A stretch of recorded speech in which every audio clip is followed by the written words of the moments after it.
I'd like to welcome in now Maury Giles, the CEO of Braver Angels. It's a nonpartisan organization dedicated to bridging the divide in American politics. Maury, thank you so much for your time today. I just want to start out with the Braver Angels statement on Kirk's assassination. You write to, quote, "Remember your power." What do you mean by that? Thank you, Nicole.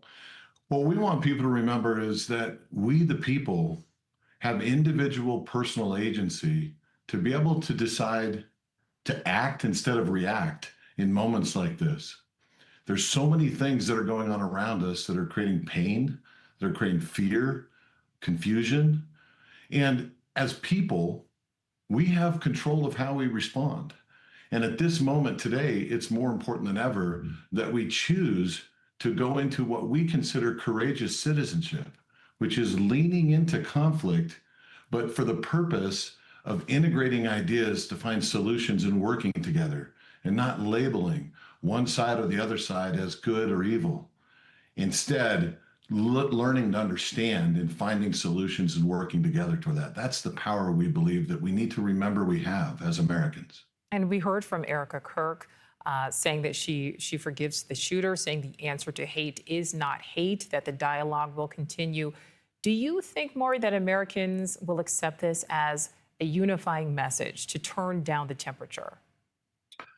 I do, Nicole. I think one of the best things that we heard today were those very tender words, very sincere.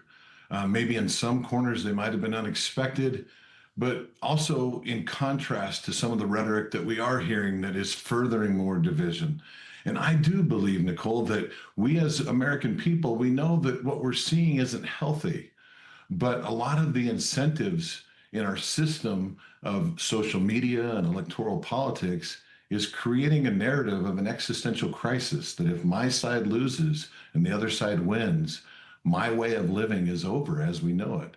And I think what we saw today and heard today from his widow, from Erica, is a plea to remember who we are and the kind of people we want to be. And I believe we will rise to that occasion. And just really quickly, Maury, I think a lot of people were worried about more violence or some sort of political retribution. We only have about 10 seconds, so I do apologize. But what do you think happens next in America? I think what happens next is we turn toward each other, we engage, and we work to solve solutions together, really engage in courageous citizenship. And I believe we'll see that happen all over the country. We certainly hope so. Maury Giles, I'm sorry that it's so short. Thank you so much for giving us some of your time. Absolutely. Thank you, Nicole.